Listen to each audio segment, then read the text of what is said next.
Bonsoir à toutes et à tous et merci de rester fidèles au programme de New World Info. Bienvenue dans le décryptage, dans le programme du soir. Aujourd'hui, nous parlons de cette décision de la CEDEAO à l'issue de son sommet extraordinaire tenu ce jeudi, plus précisément sous l'angle Niger-Côte d'Ivoire. Nous sommes déterminés à rétablir Bazoum dans ses fonctions. Une déclaration du président ivoirien Alassane Ouattara et nous en parlons avec vous, Mamadou Diouf. Bonsoir et bienvenue. Bonsoir, merci Guillaume. Alors, nous avons suivi tous avec intérêt ce sommet de la CEDEAO hier à l'issue de l'ultimatum donné précédemment aux militaires au pouvoir au Niger pour rendre le pouvoir et rétablir Mohamed Bazoum dans ses droits. Selon cette déclaration de Alassane Ouattara, tout est mis en œuvre pour le rétablissement effectif de Mohamed Bazoum au pouvoir au Niger. Alors, de façon générale, quel regard portez-vous sur le communiqué final lu à l'issue du sommet extraordinaire des chefs d'État de la CEDEAO hier jeudi? Le communiqué vient nous approcher davantage de cette intervention militaire dont on parle et que des gens comme moi ne souhaitent pas pour des raisons qui sont faciles à imaginer, puisque dans le communiqué, ils ont réitéré tout ce qui avait été dit dans le premier communiqué lors du sommet. Et il y a des éléments dedans qui doivent faire réfléchir, puisqu'ils disent que Bazoum est le président du Niger. Donc pour eux, il est encore président de la République, il ne parle pas de coup d'État, il continue à parler de prise d'otage. Donc il n'y a pas de coup d'État, c'est le président de la République qui est là et qui est pris en otage. Deuxième chose, ils anticipent même en disant que si éventuellement demain on leur parlait d'une démission de Bazoum, ils ne l'accepteraient pas. Puisque comme tout le monde le sait, c'est le nouveau mode opératoire au niveau des coups d'État actuellement, c'est de coincer le président pour l'amener finalement à démissionner pour pouvoir retrouver un tant soit peu de liberté. Ils anticipent en disant même s'ils démissionnaient, ils ne vont pas reconnaître la démission. Un troisième élément dans les conclusions, ils mettent en garde des pays membres de la CEDEAO qui directement ou indirectement ont des actions qui ne favorisent pas le règlement de ce conflit par la diplomatie. Bien sûr, il s'agit du Burkina et du Mali essentiellement parce que la Guinée ne s'est pas trop engagée dans cette affaire. Burkina et Mali qui sont prêts à envoyer des troupes au Niger pour participer au combat. Mais ça veut dire qu'on a fait un pas en plus dans la déclaration. À la fin de la déclaration, ils disent clairement ce qui doit faire réfléchir les gens. Ils activent la force d'attente. La force d'attente, c'est elle qui a toujours attaqué. Il faut qu'on soit clair là-dessus. C'est le nom qui change. C'est ECOMOG qu'on appelle actuellement force d'attente. Et c'est cette même force ECOMOG qui était allée au Libéria, qui était allée en Gambie, qui était allée également à Sierra Leone. Donc, on s'approche davantage d'une action militaire de la part de la CEDEAO.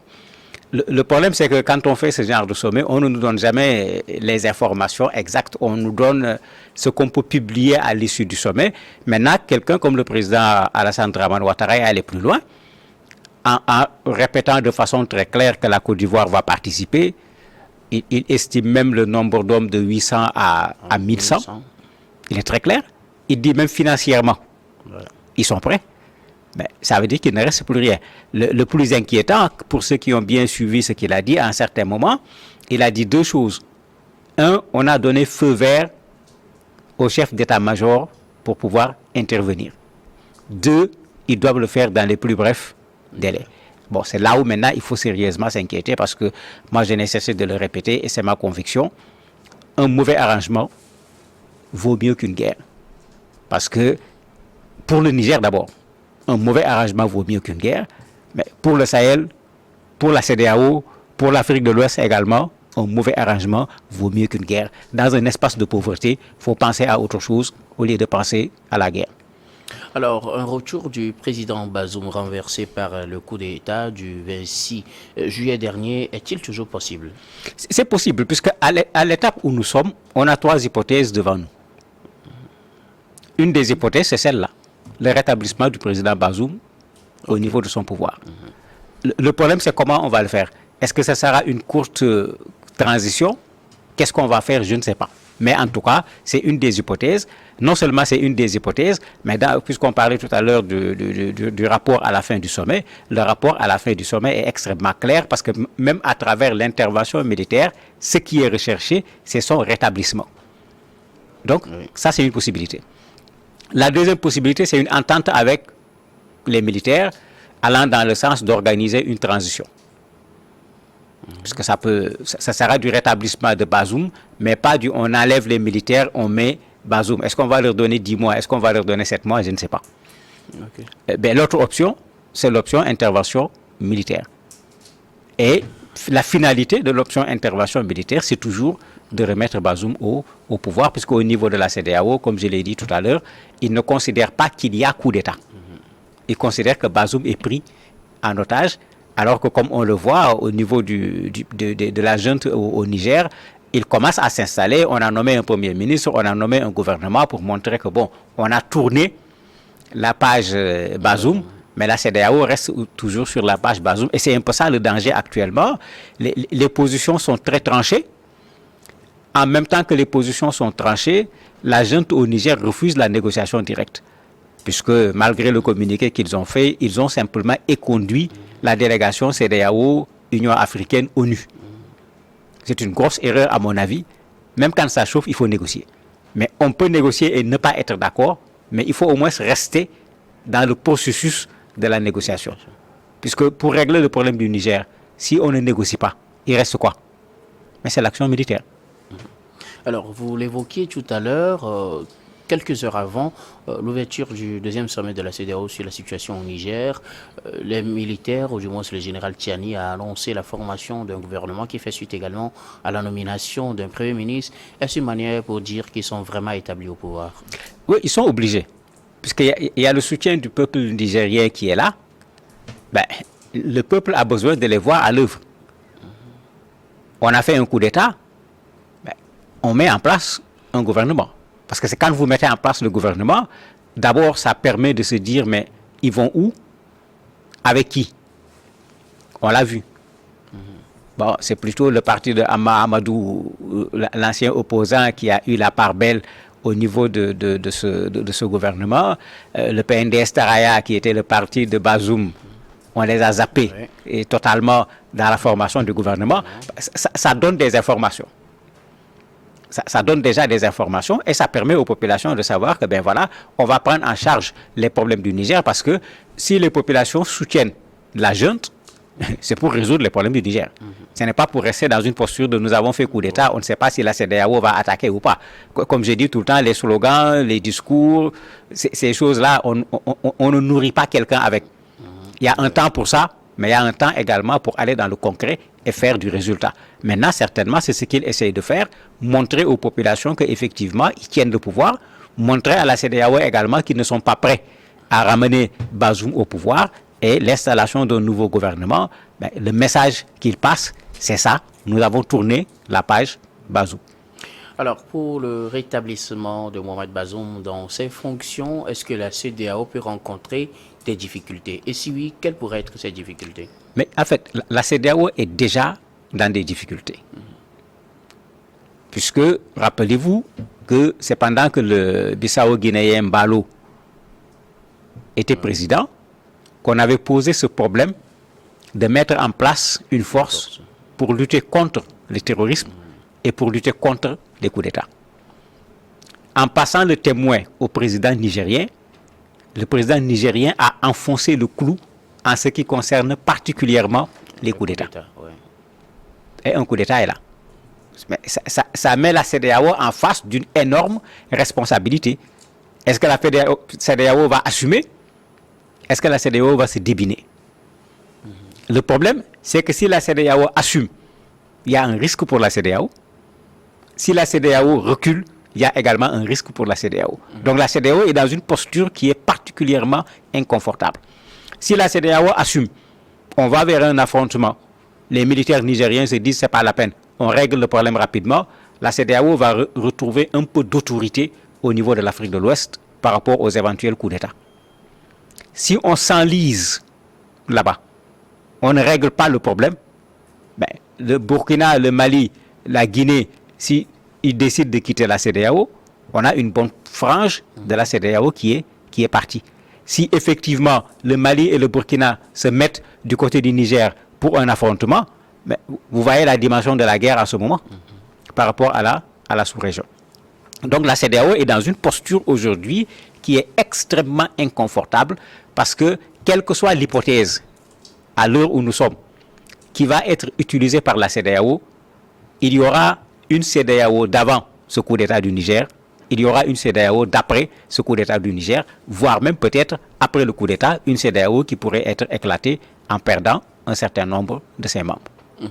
Alors, parmi les scénarios possibles, l'intervention militaire, et pour cela, la CEDEAO a activé sa force d'intervention. Que doit-on comprendre concrètement avec cette activation? En fait, la force est une force en attente. C'est en fait ça son nom. Bon, mais que les gens comprennent de quoi il s'agit. Il ne s'agit pas de militaires qu'on a mis quelque part. C'est comme ce qu'on faisait avec les Comoques. On dit les Comoques, il y a quelqu'un qui est le responsable de les Comoques, mais il n'y avait pas des militaires rassemblés quelque part. C'est des militaires qu'on peut aller prendre dans un certain nombre de pays, comme le fait les Nations Unies quand il s'agit de trouver des casques bleus. Et ici, vous avez la Côte d'Ivoire qui clairement est disposée à donner des hommes. Vous avez le Sénégal qui clairement est disposé à donner des hommes. Vous avez le Bénin qui clairement est disposé à donner les hommes.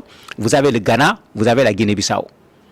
Donc on a déjà, à la limite, suffisamment de pays pour fournir des contingents par rapport à cette opération. Maintenant, on a donné ordre à ce qu'on fasse ce travail maintenant, de mettre en place ces contingents. Bon, on ne nous dira pas où, peut-être ils vont les regrouper quelque part, on ne va pas nous donner l'information parce que ça sera une information plutôt stratégique. Puisque dans le communiqué, ils ont dit les deux choses. Ils ont dit de faire en sorte que cette force, d'activer la force en attente, mais ils ont dit également de déployer cette force. C'est-à-dire, on va décider s'il faut les rassembler dans un endroit ou dans deux endroits, on va aller dans le sens de les rassembler et de mettre en place le commandement pour éventuellement une opération militaire. Alors, le président Alassane Ouattara a annoncé que la Côte d'Ivoire était chargée de piloter effectivement la mise en œuvre ou l'activation de cette force, et la Côte d'Ivoire met à disposition un contingent de 850 à 1100 hommes. Pourquoi vouloir une intervention militaire après un coup d'État au Niger alors que cela n'a pas été le cas au Burkina, au Mali et en Guinée? Si on prend les arguments de la CEDEAO, c'est le coup d'État de trop d'abord. Et même quand on regarde le vocabulaire utilisé par la CEDEAO ne parle pas de coup d'État, la CEDEAO parle de prise d'otage. C'est-à-dire, il y a une négation, il y a un déni même du coup d'État. On considère que c'est une prise d'otage et ça se comprend si on suit les sommets de la CEDEAO à partir de la Guinée-Bissau. À partir de là-bas, ce problème avait déjà été posé. On ne va plus laisser des coups d'État continuer au niveau de l'Afrique de l'Ouest. Donc, il y a une logique par rapport à ce que la CEDEAO a dit. Mais le problème, c'est de pouvoir faire en sorte qu'il n'y ait plus de coup d'État. Parce que il est très bien, et moi je suis d'accord, il faut être contre, et de façon foncièrement contre les coups d'État. Mais il vaut mieux, quand on veut résoudre un problème, aller résoudre le problème à la base. Qu'est-ce qui cause les coups d'État? Mais si la CEDEAO veut qu'il n'y ait plus de coups d'État, il faut que la CEDEAO s'intéresse également à ce qui cause les coups d'État. En ce moment, mais s'il n'y a plus de raison pour faire de coups d'État, il y aura moins de coups d'État, pour ne pas dire il n'y aura plus de coups d'État. Et quand il y en aura, celui qui a fait le coup d'État aura tous les problèmes du monde pour pouvoir justifier son action. Et pour attaquer cette personne, il sera plus facile de convaincre les gens que pour attaquer quelqu'un qui va trouver des raisons pour expliquer pourquoi il a fait un coup d'État. Alors, on veut dissuader les coups d'État, mais pour le moment, l'option militaire n'est pas exclue. Et face à cette possibilité d'intervenir militairement, le Burkina Faso, le Mali et la Guinée se montrent solidaires du Niger. Que représente cette association de ces pays, Burkina, Mali, Guinée, Niger, face au reste des pays de la CEDEAO? En fait, il faut les scinder. La Guinée est un cas particulier dans cette affaire. La Guinée est assez loin par rapport au Niger, il n'y a pas de frontière. Oui. Donc, et la Guinée a suffisamment de problèmes chez lui parce que la transition guinéenne, je dirais que c'est une transition particulière puisque on ne peut pas parler de soutien des populations guinéennes au régime en place. Au contraire, on les empêche de manifester le fait qu'ils ne soient pas d'accord avec le régime qui est en place. Le fait qu'on empêche les populations de marcher, c'est valable pour le Burkina, c'est valable pour le Togo, c'est valable pour le Niger. J'ai dit Togo, c'est valable pour le Burkina, le Mali et le Niger. Parce qu'on donne la possibilité à ceux qui sont pour de sortir, mais on ne donne pas la possibilité à ceux qui sont contre de pouvoir sortir. Il ne faut pas qu'on se trompe sur ce plan-là. Il faut qu'on donne l'information qui est vraie. Il y a vraiment beaucoup de fake news sur cette affaire des militaires qui ont fait des coups d'État. La Guinée ne s'est pas prononcé sur le plan militaire. Ouais. La Guinée a plutôt montré son désaccord par rapport à l'intervention militaire. C'est le Mali et le Burkina qui se sont prononcés là-dessus. C'est eux qui auront le plus de mal à aller aider le Niger. Ils sont comme le Niger, en proie à ces groupes armés terroristes, qui sont en train de suivre l'information comme nous, et qui certainement souhaitent même qu'il y ait la guerre dans cette zone. Parce que eux, c'est quand il y a ce désordre qu'ils parviennent à se déployer de la meilleure manière. Mais si la guerre leur permet de se déployer, vous croyez que le Burkina, qui n'a pas encore garanti l'intégrité de son territoire, le Mali, qui n'a pas encore garanti l'intégrité de son territoire, peut apporter au Niger un soutien important alors qu'il n'a pas encore réglé les problèmes qui sont à l'intérieur de leur territoire? C'est très ambitieux, c'est très patriotique, c'est très africain, mais au moment de rendre cela concret, je crains fort que le soutien n'atteindra pas ce qui a été dit. Parce qu'il y a des priorités à régler dans ces pays avant de vouloir régler un problème au niveau du Niger. Alors, en cas de refus du dialogue de la part des autorités militaires du Niger, est-ce que la CEDEAO sera-t-elle en mesure d'intervenir militairement malgré les mises en garde de tout un chacun? Vous venez de le dire tout à l'heure, vous-même, vous n'êtes pas contre l'intervention militaire. Est-ce que la CEDEAO pourrait s'obstiner à intervenir militairement?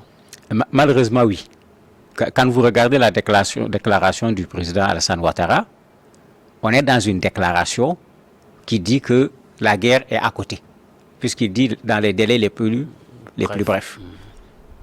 Malheureusement, la CEDEAO peut intervenir, puisque comme je disais tout à l'heure, si la CEDEAO n'intervient pas avec tout ce qui a été dit, mais qu'est-ce que la CEDEAO va faire avec les militaires qui sont au Niger maintenant? Même s'ils vont revenir pour leur dire, bon, on va faire de la transition, est-ce qu'on va les écouter? En leur disant, non, vous allez avoir 18 mois. Parce que c'est ça, la CEDEAO s'est coincée parce qu'ils sont allés trop vite, trop loin et d'un seul coup. Ça fait qu'actuellement, pour reculer, ça devient un problème parce qu'ils sont allés déjà trop loin. Ensuite, il y a un autre enjeu qui est là par rapport à la CEDEAO. Laisser le coup d'État au Niger continuer, bon, on va considérer que c'est ouvrir la voie à un autre coup d'État. Bon, dans quel pays, je ne sais pas. Bien sûr, ils ont intérêt, eux également, à protéger le régime. Certains le disent en les critiquant, mais un État, ce qu'il doit faire, c'est de protéger son régime, ne pas laisser n'importe qui se lever à n'importe quel moment et de faire un coup d'État. Il n'y a rien de plus normal qu'un État s'organise pour qu'il n'y ait pas de coup d'État chez lui. Si bloquer les Nigériens participe à bloquer les coups d'État de façon générale, mais l'intérêt de la CEDEAO serait d'intervenir et de bloquer les Nigériens. Le problème, c'est les conséquences. Dans cette situation, à quoi doit-on s'attendre peut-être dans les jours à venir? Difficile à dire puisqu'on est dans du militaire. Il s'appelle la Grande Muette, il ne parle pas beaucoup. On est dans une question stratégique, ils ne vont pas dire on va attaquer le Niger le lundi ou bien le mardi. Certainement, la première attaque se fera par surprise. Je ne crois pas qu'ils vont se lever comme ça et puis dire nous allons attaquer tel jour. Ça fait qu'on est dans une position où la guerre est en train de s'approcher sans que nous ne puissions dire qu'elle aura lieu ou elle n'aura pas lieu. Puisque quelle sera l'attitude des Nigériens, on ne le sait pas. Peut-être eux également, ils sont en train de pousser le bouchon pour voir jusqu'où ces gens seront prêts à aller. Quand du point de vue du renseignement, ils sauront que les gens ont rassemblé les militaires et que l'attaque est imminente, ça peut peut-être les amener à changer d'avis. Mais encore une fois, moi, je ne suis pas pour une intervention militaire. Je préfère un mauvais arrangement. Dans l'Afrique de façon générale, une des choses qui nous a retardés, ce sont les guerres. Que ce soit entre les pays, que ce soit les guerres civiles à l'intérieur des pays, je ne vois pas pourquoi ajouter encore un foyer de guerre alors qu'on a le Soudan, on a la Libye, on a la RDC, on a la Somalie, on a plein de foyers que nous n'avons pas été capables d'éteindre pendant des années. Si on allume celui-là, on l'atteindra quand? Il faut bien qu'on se pose la question avant d'allumer. Merci beaucoup, Mamadou Diouf, d'avoir répondu à nos questions. Merci également à vous de nous avoir suivis. Je vous retrouve tout de suite pour la suite des programmes du soir sur New World.